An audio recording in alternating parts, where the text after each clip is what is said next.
Today's webinar is being presented by Anissa Ryland, the Executive Director for the Johnson Center for Child Health and Development. Born and raised in Oklahoma, Anissa began her career in the field of nonprofit organizations in New Orleans, where she helped organize benefits featuring local as well as nationally known musicians. Relocating to Washington, D.C., she served as executive director of an organization working with business leaders to raise critical funding for an inner-city group that provides affordable housing, job training, childcare, and healthcare for low-income families. Her son was diagnosed with autism after the family moved to Texas, and she and her husband began researching all aspects of the disorder. They started their child on an intensive ABA program and traveled around the country seeking medical treatment.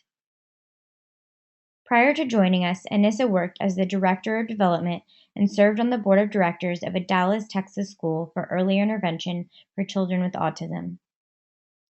In addition to her extensive experience in the nonprofit field, as the Executive Director at JCCHD, Anissa brings her experience as a parent of an affected child to bear on a matter that is close to her heart. Before we begin, please note that questions can be typed into your control panel throughout the presentation, and time permitting, they will be addressed at the end. Also, for those of you that have requested copies of the presentation, we cannot send out the slides. However, we do post all recordings of our free webinars on the Johnson Center YouTube channel. Please search for us on YouTube and subscribe to get full access to all of our recorded webinars. If you're seeking a certificate of attendance for this webinar, please note that a link to complete a short quiz will pop up at the end of the presentation, and upon completion, a certificate will appear for you. Now please help in welcoming Ms. Ryland. Thank you, Nisi, and thank you all for being here with us today. My name is Anissa Ryland, and I appreciate the introduction, and I thank you all for taking the time. This is a topic that is near and dear to my heart as the mother of 3 kids and a lot going on, as well as layering in special needs. This is something that I've worked on and sought assistance and guidance with over the last 15 years as I've been on this journey, and this is all information that I've learned from other people that I want to share with you all. I have to share a personal side and give you a little bit of a heads up that the need for many of the things we're going to talk about was highlighted in my family once again this last week, as we've all been affected by a pretty awful flu bug, and I'm sitting here with a bag of fluid in my arm coming in, and so it's times like this that we're reminded why these things are very important to have in place. Excuse me. And so, with that said, this is one of my favorite cartoons. This is what my desk would look like if I were not actively always seeking to stay on top of the many things that are coming and going, in and out boxes and all the things that need to be done. So the objectives for what we're going to talk about. The first thing we're going to go over is something that I started about 14 years ago. I call it, in my house, I'll be honest with you, I call it the bus book. And it is essentially the book that would be needed if I were to get run over by a bus. But for the sake of being a little less gruesome and a little more politically correct, we call it the Peace of Mind book or the POM book. So we're going to go over what that entails. We're going to talk about portfolios and general organization. So the Peace of Mind book is really what I call a brain dump. It's what anyone would need to know if you are out of commission for a day, a week, a month, 3 months. As we all know, you never know what's coming around the corner, and you could have an illness. Mom or dad could get ill, a grandparent could fall ill and need your assistance. One child could be ill. I had one of my children was in the hospital for a week and a half earlier this year, and this really came in handy because I couldn't be at home. But my brain dump was there in a book, and you'll kind of see what that's comprised of.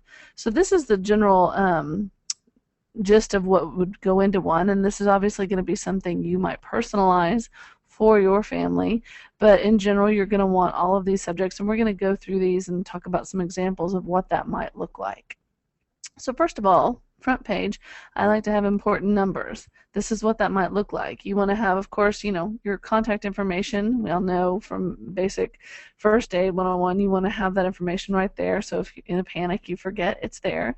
And then go through and think about who are family members that might need to be called upon, both direct and indirect, extended. What are the important numbers someone needs? A pediatrician. Where's the closest hospital? Think about it if a neighbor was to walk in, if you had to rush out of the door right this second, and a neighbor was to come in and take over, what might they need to know? Where's your pharmacy? Who are your therapists?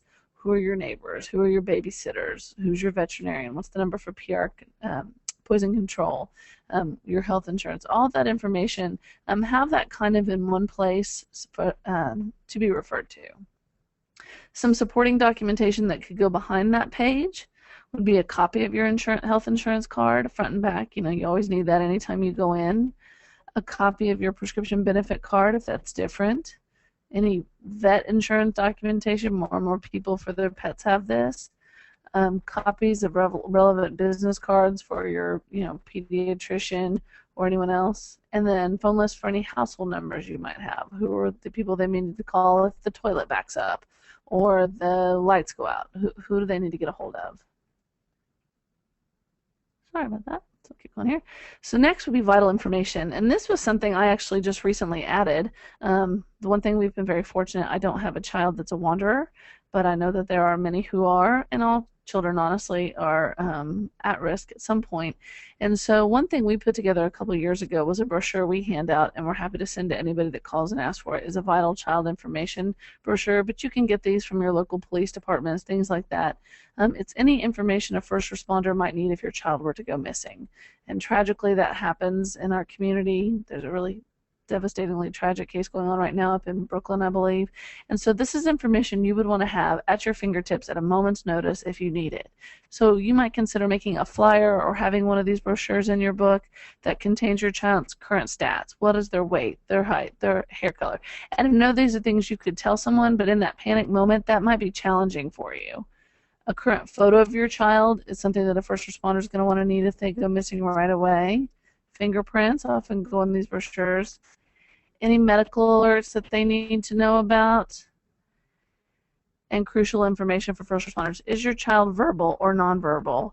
Do they have any, are they aggressive? Are they self-injurious? If someone found your child, what would they need to know that is important in that moment? And there are whole webinars that talk about emergency situations and first responders, and I highly encourage everyone to get that information. But just think about if you were at a home show or a fair or somewhere and your child were to go missing, what would you need to provide in that second?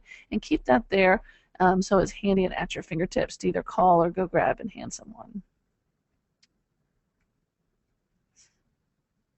Sorry about this, 1 second.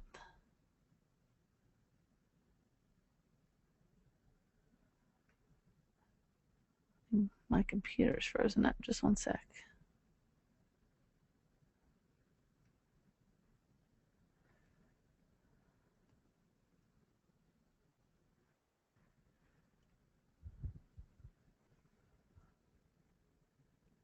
I'm sorry about that. Give me just 1 second. We're having a little bit of a technical difficulty.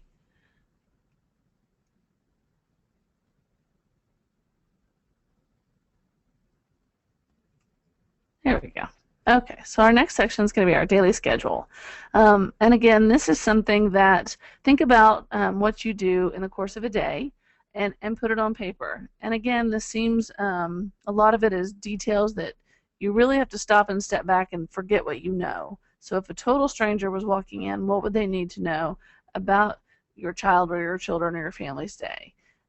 So kind of go through what a weekday is, and not just what they do, but you'll see from the detail here, what do they like to do? And are there details that are important? Do you have a child that needs a particular chair, a particular lovey or blanket? What are the rules for breakfast? Where do they go? What do they do? What are the reinforcers? Things like that.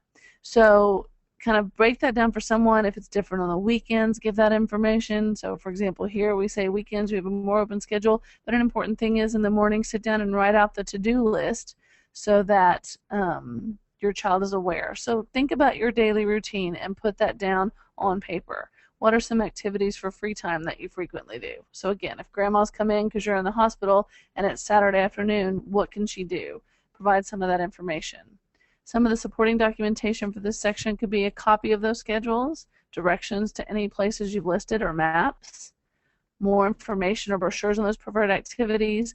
If you live near Legoland, the brochure for that. If the child likes to go to the Science Museum or the Children's Museum, information on that, things of that nature. Any programs you have that are related to daily living skills. So for example, if you're working on toothbrushing or toileting or something like that and you have a program for that, include that there because that's part of that daily routine. The next section will be school information.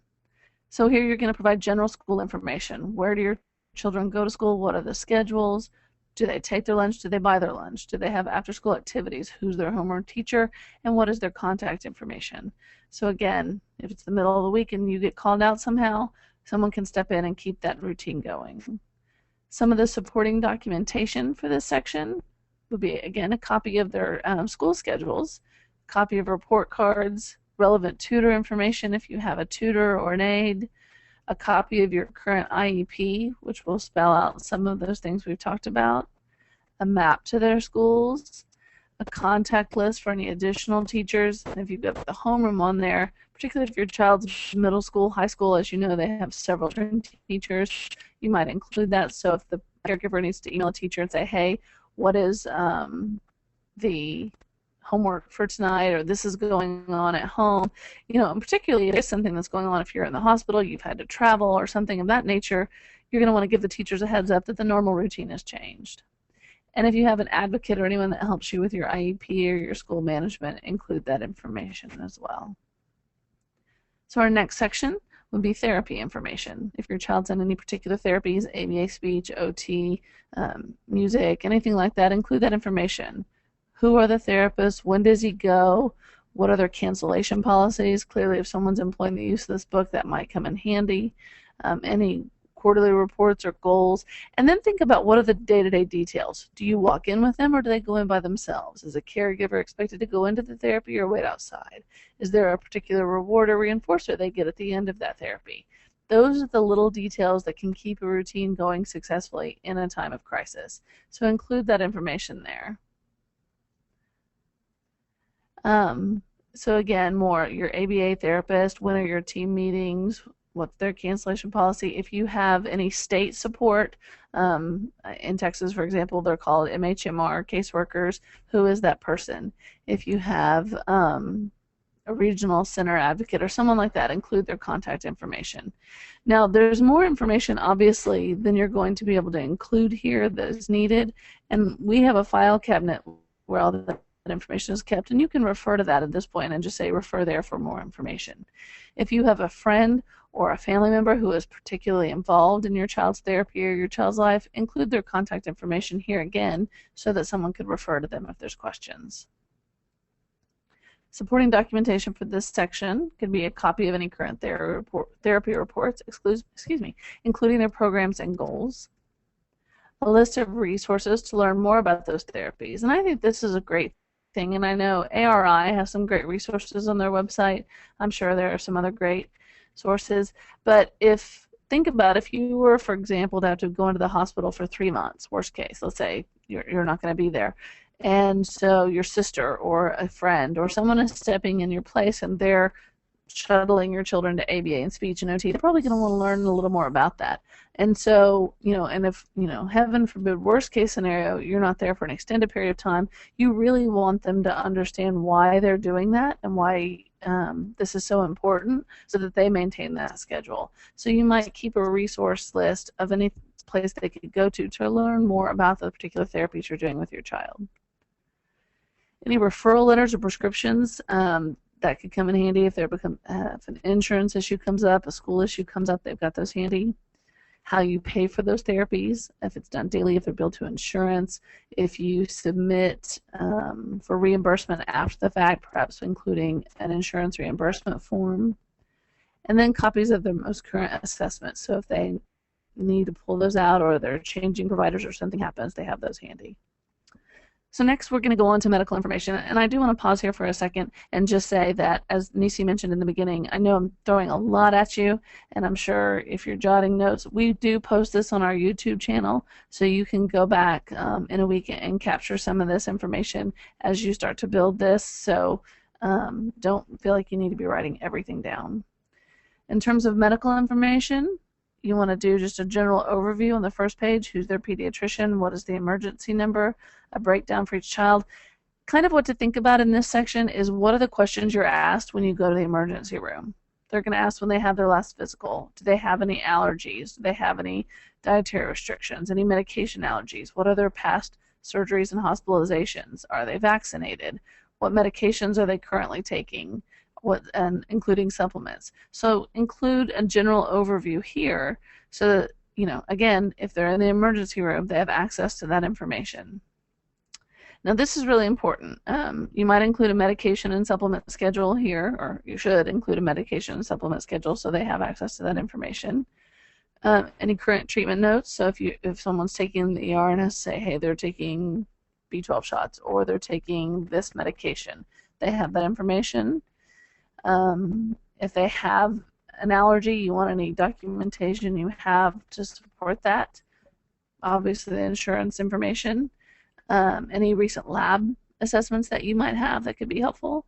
Their vaccine record and or any exemptions that you might have in place. And this one's really important, an authorization for minors medical treatment. And I really should pull this out and make this a separate slide. And this is something you should probably keep not only in this section, but probably in the very front of the book. So if your child has not a major emergency, but a minor emergency, a broken arm or suspected broken arm or something, and they go to the emergency room and somebody who is not their parent takes them, there's going to be some issue because they're not going to have an authorization to treat. There are forms, you can find them online, you can get them from your local ER, that you give a specific person authorization to authorize treatment for your child. This is a good idea if you have a regular nanny, caregiver, family member who routinely watches your child, and then to have one in there so that if there's an emergency, they're able to easily get treatment for your child without any administrative hiccups. So look that up, make sure you have one, and consider having one signed for your child. And then where you get your medications and supplements, pharmacy information, things like that. So we'll have some examples here in just a second. So for supplement schedules, a lot of our kids take a lot of different medications and or supplements, and so keeping those organized can be a rigorous job, as many of us know, and take a lot of brain power. So this is a way to kind of streamline that. It's useful to keep it in this book as a daily reminder or checklist for yourself and your family members, as well as for any emergency situation. There are commercial applications available. I don't have any review of any of them, but if you're looking for that, you can find some. You can make your own, which I'll show you in just a second. These are also useful for any clinical appointments. So if you have a current one, rather than having to stop and sit and think, okay, he takes that, what's the brand, what's the dosage, how often and when, you already have all of that done. It provides an ease in communication with your spouse or partner, if that's a duty that you share, to know what's happening. And it gives you an ease in getting your shopping done. There are also pill organizers that can make this job a little easier, which I'll talk more about in just a second. So here's a sample medication schedule. So this is an example. This was created in Excel. This is a 1-week schedule. And what we do in our house is we have a schedule, and it's hanging inside the door where any medications are kept. And as they're given that, we just make a check or initial under that day's box. And that way, you know it's done. So if my husband comes along behind me, he's not going to double dose. He's going to go, oh, he's already had his breakfast pills. That's checked off. And this also breaks down what they get. So again, if you're a stranger, a grandparent, a caregiver, a friend coming in and taking over at a moment's notice, you have this information. And so it just goes through. At the top, you see when they get it and what they get. So 20 to 30 minutes before breakfast, they get these medications. At breakfast, they get these. At lunch, dinner, and a place to check off. And you can see how this could be easy if you have this already prepared to take it out, take it to your doctor, and say, this is what we've been doing. With the pill schedule, the pill organizers, you can do a week in advance. I know Container Store, and I believe Walmart, Target sell those where there's a week in a box the things to consider are the compartments large enough, depending on how many medications or supplements you're taking, but they have, morning, lunch, noon, evening, and you can kind of customize your own. I think its Container Store has a customizable one in terms of times, so you can prepare a week in advance, and just, pull and take that days if you need to, and that list can help you keep that organized. In terms of a shopping list, again, think about if someone's coming in and you're out of pocket for a week, 2 weeks, 3 weeks, and they need to restock, how can they easily do that? So list the medication that you're taking, the dose that you're getting, the brand that you're using, where you get it, and the contact information for where you get it. Dietary information. A lot of our kids have dietary issues, whether they're allergies, intolerances, they just avoid certain foods, they're picky eaters, all kinds of things. And so it's important to include information about this for any caregivers. So you might include a short description of your dietary plan, whatever that may be, a sample weekly meal plan, shopping lists, any notes or recommendations from your dietitian or nutritionist, and resources for more information. Old receipts are very helpful in terms that's almost a ready-made shopping list right there. So you might once every month or two get a copy of one of your receipts from the grocery store and include it in there, because that's a good guide. And a list of any favorite recipes or meals. Any restaurants you frequently order out from or eat at, you can include those as well, and highlight what your children can and can't or do and will and won't eat. So here's a sample description of a plan. So this is just a general overview of this child's dietary plan. This is what his diet is, what he eats and doesn't eat, what we avoid, what we try to buy, and it just gives a general overview so that someone walking in without information has a general idea of what it is that you do for your child. Here's a sample meal plan. So it just goes through, if this were my average week, here's what we might have for breakfast, lunch, and dinner. And this might just be an easy way to ease someone in preparing and giving. A lot of times in our house, I have a child with celiac, I have a child with who's a picky eater, I have a child with other food issues. So it can be really challenging for someone who's used to, cooking up hamburger helper and shopping at any restaurant or any grocery store to walk in and just pick things up. But this gives a general guide as to what they could eat, so that it's not so daunting, and it allows our children the continuity, if we're unavailable, to stay on the same diet, to eat the same foods they need, and get their nutrition needs met. Money. So some things you might keep in this section are any bank account information that a long-term caregiver might need access to, where your will is located. Again, we don't like to talk about it, but if you get hit by the bus, that's information that you need. If you have a financial advisor, what their contact information is, what your family budget is. This is a great exercise for yourself, and if someone's coming in to take over, they know what they need to do, and what your therapy costs might be. And a copy of an insurance policy. This goes for life insurance, disability policies, as well as health insurance. So remember, we just flew through a lot of stuff. It was basically your life in a book. You just have to start somewhere. Do one section per week. Sit down tonight and make that phone list. Put it in the front of the book and move on. In a few days, sit down and start that vital child information list. And after a few weeks, you'll have the book built. And then you just need to review it once a month to keep it up to date. And I can't tell you how many times this has come in handy when there's either been an illness or an emergency or a quickly scheduled job trip or something that's come up that I've been able to just pull this book and hand it to sometimes even my husband, who may not have up-to-date information, or a caregiver, and say, everything you need to know is right here. And it really does give you peace of mind, hence the name, and comfort to know that things can continue after, of course, the obligatory moment of mourning, that your kids will be taken care of, that everything will be able to continue and that they'll get what they need, rather than panicking in those emergency situations that you've got to do it all right then. Having it done in advance can make a really big difference on your stress level, and it also makes a big difference in just keeping your life organized because you're already there. The process of doing this is half the battle in getting yourself organized. Keep it in the same place and make sure your spouse or partner or a family member knows where that place is, to let people know where it's kept.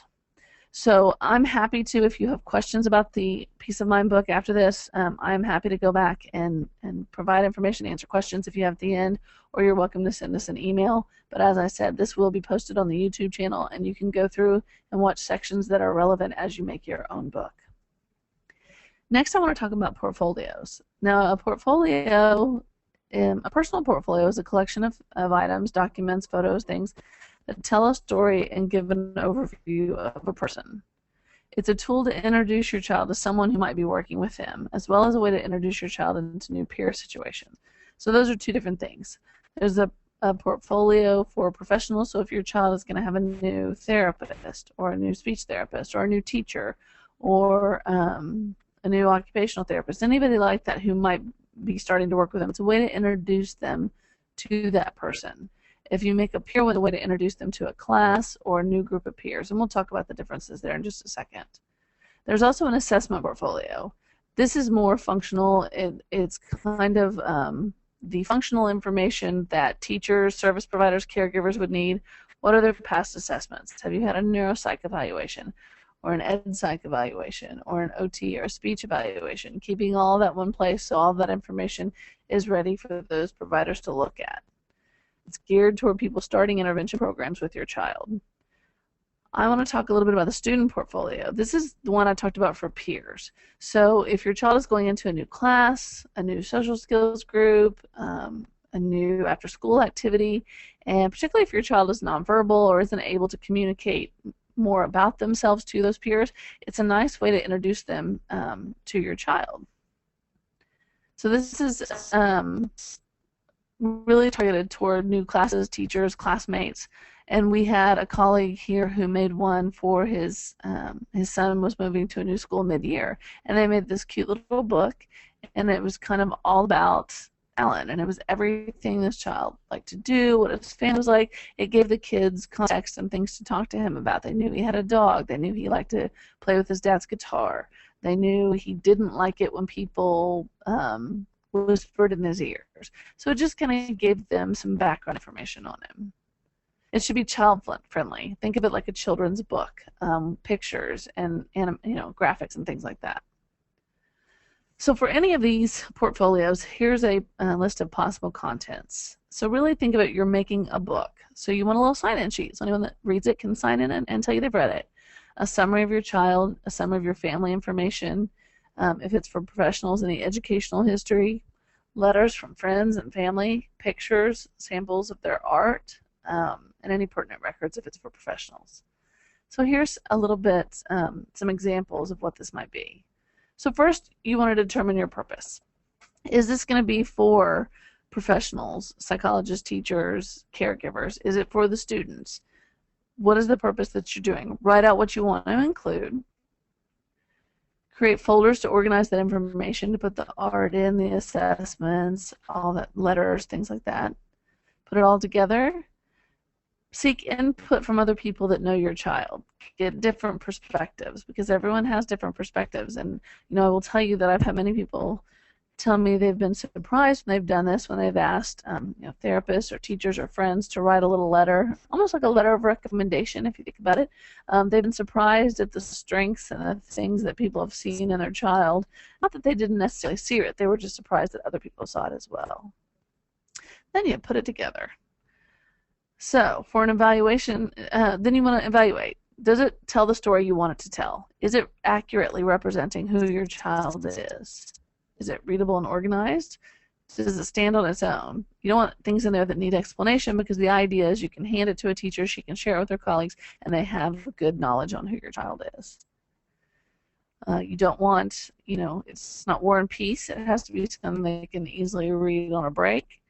And does it answer questions you predict will be asked? So if you think about it, part of the fear or the concern we have when we take our child to a new situation, whether it's a new school, a new therapist, is they're not going to know him. They're not going to know their quirks, what they like, what they don't like, all that thing. We spend a lot of time trying to cram in that information in brief meet and greets when we're dropping our child off or picking them up. This should stand alone for that purpose. If you can hand it to them and say, this is what you need to know, you want to know that the book answers those questions, and again gives you that comfort that they then have that knowledge. Here's some examples. So we have one for Luke Jones. He's a super 9-year-old. Here's a little introduction. So this was for therapists. So there's a letter, Dear Team Luke, we're happy to introduce you to this great kid. Tells the purpose of what the book is for. What are your expectations for Luke? What's your vision? That's important to share because it kind of sets the bar for what your expectations are in that new situation. What do they need to know about Luke? He's perceptive. He picks up on expectations. He learns by seeing. What kind of things? What are some of the tips they can use? So again, this isn't a program meeting. This isn't developing specific programs. It's just general overview of who he is. Some family history, and this helps not only make people see your child as part of a family, it also gives them things they can talk to your child about and relate to them about. So it gives some nice history there. So just a nice general who's in their immediate family and what do they like to do, what are some of their favorite activities or family members that come to visit. So here we have, Luke's parents met in San Francisco where they moved after college when they were married. He's the baby. Who are his siblings? Do they have pets? Who are their grandparents? What do they like to do? So this just personalizes it. And one of the benefits of this is not just sharing information. It's not just about, the brain dump again. This is about making your child a whole person to them. It's very easy, particularly if you have a child, again, that isn't able to communicate adequately for themselves. It's very easy that they see them as this whole person with these family interests and these things they do. That makes them more invested in your child and more invested in your child's being able to maximize their potential. And that's really what this tool is meant to do. Some other pages you could consider is what is a day in his life? Maybe a picture story in a day. Pictures, kind of an all about him, what's his favorites, what you need to know. A comment page is nice. That's nice for you, it's nice for your child, and it's nice for someone to be able to say, I think this is great, I like to do these things too, or I didn't know this about him and we're going to use this in class. So it's a way that people can again communicate with you. You should again update this twice a year, add new artwork, new data, new photos, keep copies of it so that you can hand it out as needed. If you can, ask your child to be involved. Kids love doing this. They like to pick out their artwork. They like to pick out the pictures. You can ask them questions. It's really important to be sure to make one for all of your children. We do a lot of webinars and talking on our blog about siblings and a lot of sibling issues. And, that squeaky wheel gets the grease saying is often true. And here you don't want to go through the time and effort to make this for your child who has special needs and not do one for your other children because it would definitely make them feel left out. And it's a fun family project. So let me talk just a little bit, and excuse me, my voice keeps going out, about general organization, some of the tips and tricks I've learned from some very smart people that I want to share with you. So as parents in general, and as parents of children with special needs in particular, we get flooded with documents. Evaluations and assessments, IEP documents and updates, therapy evaluations and goals, and data sheets, and supplement lists, and lab tests. There's a lot of paper that comes into our lives. So what can you do with all of that? Make sure you store it. Keep it in binders files or electronic files. More and more people are choosing to scan and save them electronically. Be sure and back them up if you do that. But keep them in an organized fashion. Keep them in one place. Divide them into categories so that they're well organized, whether that's in a file cabinet or a binder. Have different sections. Organize each category in whatever system works for you. If it's most current in front, chronologically to the back makes sense, great. But be consistent. And then once the process is complete, stay up to date. Obviously the hardest part is getting up to date.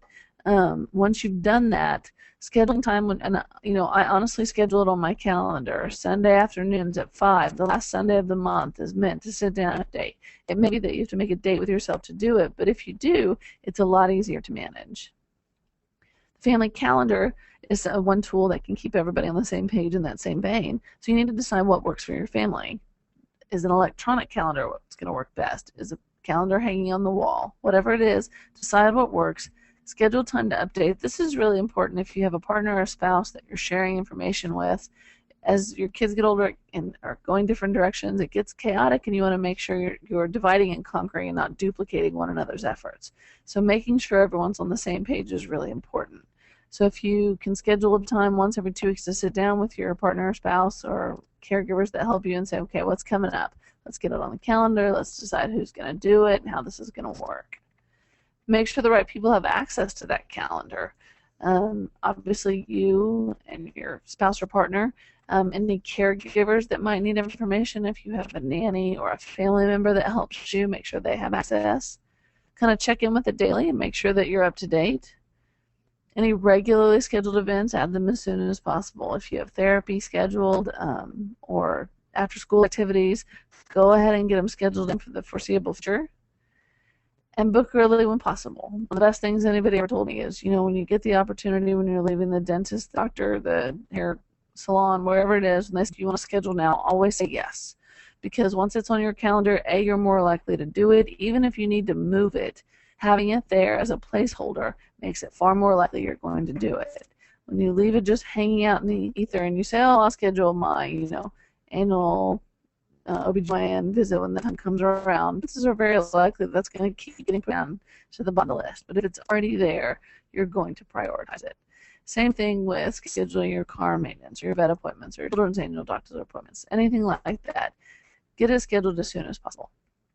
In my house, we actually do too. We have a wall calendar that we list everything on, and we've recently, I was dragged reluctantly into the modern age, started a Google Calendar, which has been great because we can put everything in there. It can sync to our phones. We give access to people who need it, and so you kind of get real-time updates. I'm still wedded to the wall calendar because I think it's important for the kids to be able to stop and see what's going on, and it kind of gives us a touchstone of what's going ahead several weeks from now. But we're transitioning more and more to electronic. So again, that goes back to just talking about what works best for your family. I like this cartoon. That's what my purse looks like. And that's why I don't do to-do lists on paper anymore, because I end up with 15 in my bag. So think about a daily checklist. And this can take many different forms. But if you start every day, and I actually do mine the night before with your daily checklist, it gives you that mental peace of mind. Say, I know it's coming up. Consider making one for your children and or your spouse or partner, or working with them to make one so that everybody knows what's going on. If it isn't paper, one trick I did learn is to keep it in a plastic sleeve and keep it wherever it's easily accessible. That way it's different from the 50,000 other pieces of paper that might be in there. If you're on a smartphone or some other kind of tablet, you can use an electronic one. And then make notes on it throughout the day. Hey, I just remember this. We all have that moment where you go, oh, I thought of that the other day, and then I forgot it again. So if you have that note or that smartphone, if you make that note right then when you have the thought, and it'll be a lot more likely to remember. In my house, we have what's called the war board, and it's really where we sit down. It's that same thing. It's the same thing as the piece in my book. That's the big picture. This is the daily picture. So the night before, we sit down and say, okay, my oldest child, this is his activity. So, for example, this one's kind of outdated, but the one before, so today he had band, and then school, and then drums after school, and then who's picking him up at 6, and then he's got homework, and then he's got to do this. My daughter, she's got school, and then play practice, and who's picking her up from play practice, and then she's got to do her homework, and then she's got to get this assignment done. And my other youngest son, he's going to school, who's picking him up, what's he going to do this afternoon, and then a checklist for medication, or, and what's new with the day? Okay, the cable company's coming from 10 to 11. We're going to write that on there. So-and-so's coming for dinner. We're going to write that on there. And it's just that day at a glance so that anybody walking in the house can look and know what's going on.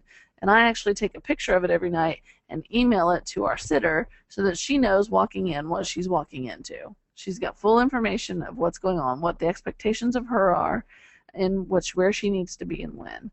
So this is probably the biggest thing on a day-to-day basis that keeps our family organized, because it keeps everyone informed. My husband knows who he is picking up and where he needs to be. I know where I need to be. The kids know what the expectations of them are, and it helps our day run a lot smoother. Just a dry erase board on the dining room wall, so when the kids sit down to breakfast, it's right there. They know what's happening. So you don't have to call yours the war board. It's a little aggressive, but that's what it felt like on the day I started doing it, so the name stuck. In terms of general organization, some things to think about: have one inbox, schedule time once a week to review and file. And this is something I have to work really hard in, because we end up with stacks of mail in 8 different places, and school papers are over here, and things I need for work are over here. Have one place. It really makes a big difference, A, just in the clutter in your house, and B, where to go to look for things when you need it. Tax records, and that's a whole other webinar, and I think we actually have one on our YouTube channel about it, but it's really important to keep that information in one place. And if your child's on medication, those receipts, if they go to regular therapy or doctor's appointments, those receipts, mileage logs to those that may or may not be tax deductible, grocery receipts if your child is on a doctor prescribed diet may or may not be tax deductible, and you'll need that documentation. So keeping all of that in one place is really important. For the longest time I had, a purse in the bathroom that things got shoved into, and one in the dining, and there were 50 different places, and when it came time to do the taxes, we never knew if we had it all. So if you find one place and can keep it, that'll make that chore a lot easier. Keep all your medications and supplements in one place. Make sure it's a dry place that is not in extreme heat or cold. But if you keep all in one place with a supplement schedule nearby, it's a lot easier to administer and track those. Simple things like buying household items in bulk if you have the space. I live in a tiny house. We don't have a lot of space, but we got a little shed for our carport and extra paper towels and hand towels and toilet paper and all that goes there to save on having to run out to pick those up. Use auto ship for items, and if you don't know auto ship, I'm here to tell you I'm a big fan. There are several sites. I know that I think Amazon and drugstore.com and all these places have it. But for example, on Amazon, if there are things you regularly use, whether it's a supplement, a food, honey, ghee, coconut oil, paper towels, diapers, any of those things, you can actually set to auto ship. And on Amazon, you save, I don't know, it's 10 to 20% if you have a regularly scheduled order, and then you don't have to think about it. If you know you use a case of paper towels every 2 months, you can schedule it to arrive every 2 months, and that's one less thing to have to worry about. So stop and think about all the things you routinely use in your life. You might be able to set that up so that it's a little less stressful to have to pick them up. This is a really big one. Make sure, go through all of your toys, magazines, books a couple of times a year. Our kids outgrow toys. Our kids outgrow the books and things they need, and they take up room and they make clutter. Go through, pull out the things they don't play with. And we've all heard all the old adages, if you haven't worn it in a year, if you haven't touched it in a year. But it really is true. Make space in your life. And if your kids have a hard time giving up those things, think about ways to make that easier for you. We all here use the thing with our kids that, hey, we're going to take them up to the office so kids there can use. Don't take them to your doctor's office. Or talk about local charities. There are kids without toys. We're going to give them, think about ways to incorporate kind of a philanthropic bent on it. But that also teaches your kids then to declutter their lives. It also forces our kids who might have a problem playing with age-appropriate toys to do so. If your child is 7 and you still have the baby toys, it might be time to remove those and try to introduce some that are a little more age-appropriate and help them kind of expand their repertoire of the things they play with. So that's a good chore to do on a number of levels. Stock up on cards, birthday gifts, teacher gifts. I have a box in my closet that has various cards, various teacher gifts, hostess gifts, things like that, and then birthday gifts that are age appropriate for my kids. So when I get the birthday party invitation and I forget to go to Toys R Us the night before, I can just go in there and grab the thing for a boy who is 4 and wrap it, and I'm ready to go. That sounds a little impersonal, but for some of the parties we go to, we don't even know the child. If you're getting, invitations for everyone in the class, it may be a child you don't know well anyway. So to have 1 or 2 on hand is really handy. Phone logs. I learned this trick at work, but it's one that's carried over into my house. We keep a notepad by the phone, and when people call in, we write it down. And that really helps not just deliver messages to one another, but it also helps to refer back to when you miss the doctor's appointment and you go back and say, well, actually, you called on August 13th and confirmed that this and this and this. So it's a good reference to have, particularly if you're dealing with a lot of insurance issues in terms of trying to get insurance coverage. A lot of those calls, it helps a lot if you have that documentation. And like I said before, you need to schedule time to do these things. It's not, none of us have time just to do it. I don't know very many people who just sit there and say, I have nothing to do for the next 4 hours. What can I do? So you're going to need to schedule it, whether that's a Sunday afternoon or a Tuesday when your kids go to school or whenever that might be. Schedule a block of time. Not too much because you don't want to overwhelm yourself, but a block of time just to get started. And prioritize. Think about all the things we've talked about. Think about what matters most for you, and if making the peace of mind, you think that's going to make the biggest difference, then start there and start with page 1 and make the phone list, and then go to page 2 and make the vital information list and work your way through. If you think your child's got a lot of new activities coming up and making a portfolio would be more beneficial, start there. Or if you think just going through your house and setting up a warboard or setting up the phone log, start there. Just make a list and start with number 1. A couple of things that I can share with you that I learned from some of my colleagues here: time savers in the kitchen, cook and freeze. Sunday afternoons from 3 to 5, we cook and freeze. That makes the week a whole lot easier.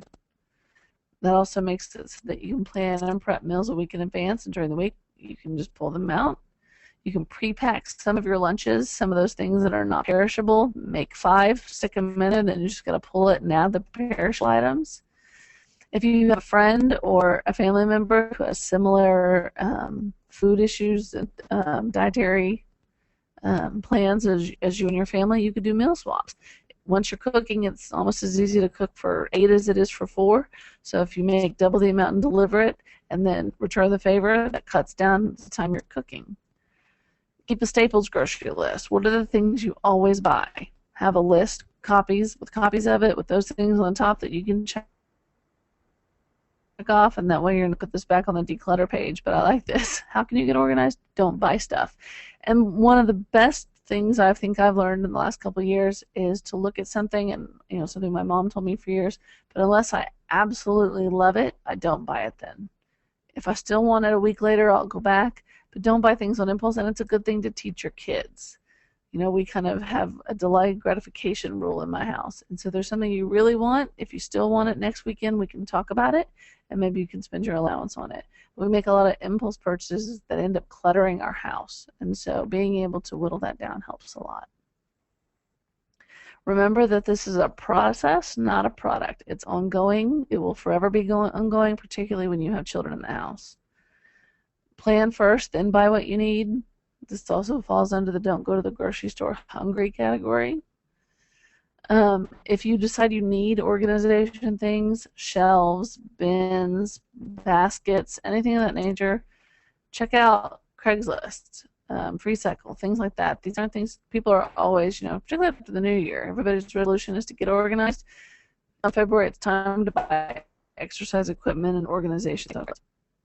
So I just think this is a great quote to kind of pull it all together. Really, all these tips, it's a lot of common sense. The question is just how you execute, and deciding where you want to start, and starting with number 1 is the first way to do it. And you'll find in a few months that it really changes the quality of life for your family, because you'll have a little less stress and a little more time to spend with them. And I hope that, if anything, that's what we impart with you here, is that you take some of this, and at the end you're able to spend more quality time with your family because you're a little more organized. If you have any questions at all, please feel free to ask. You can ask now, or you can email Anissa. I think I have a couple of minutes for questions, not very much time. And we're happy to get you that information. Like I said, this will be up on YouTube soon. Thank you for bearing with me with my voice coming in and out. If you'd like to get a certificate of attendance, you can go to this website. You'll also receive an email after the webinar with this link that you can answer a couple questions and get your certificate. So I thank you very much for your time and attention. I hope this has been helpful. We welcome your suggestions, so if you have ideas or anything that you would like to add to this, that you'd like to see us add the next time we give this webinar, we would be more than happy to take that information. I know that you all probably have a lot of things I haven't talked about or haven't included, and almost all the information included here I've learned from other parents, and so we welcome your ideas or input. I thank you for your time today. I hope you have a wonderful day, and we look forward to hearing from you. Thank you.